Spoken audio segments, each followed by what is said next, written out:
When we hear our children say something like, "I need to show or tell you something," we usually brace ourselves. If our child is talking or showing something around self-harm or a friend's message who is struggling, it's usually because they don't know how to help and look to us, their trusted adult, for guidance. Here are some tips on how to have these conversations.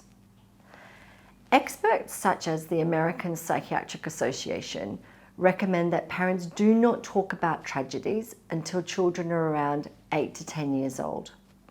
If this isn't going to touch your child, you don't need to address it. However, if you think they're going to hear about it, then you want to be the one talking to them.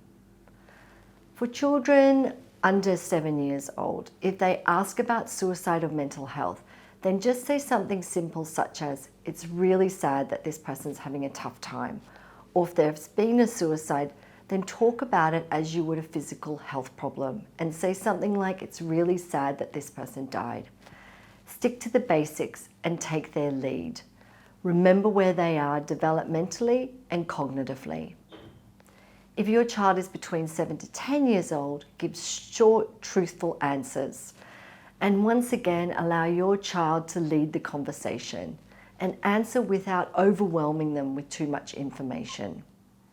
Children aged between 11 to 14 are trying to understand complicated emotions. So you can ask questions like, "What have you heard? What do you know about suicide? What do you believe?" Start your conversation where your child is. This is a good opportunity for you to address any misinformation or myths your child may have heard. For those parents with high school children, the key difference between what you would say to your middle school child and your older high school child is, what will you do when you are worried about yourself or your friends, not if.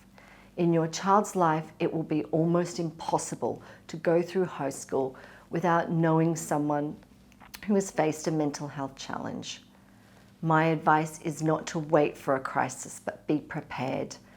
Be young people's advocates, support them and listen and their families as they go through these challenges, as it will enhance their chances of them seeking help throughout their lives if their initial experience with you has been a validating, positive one.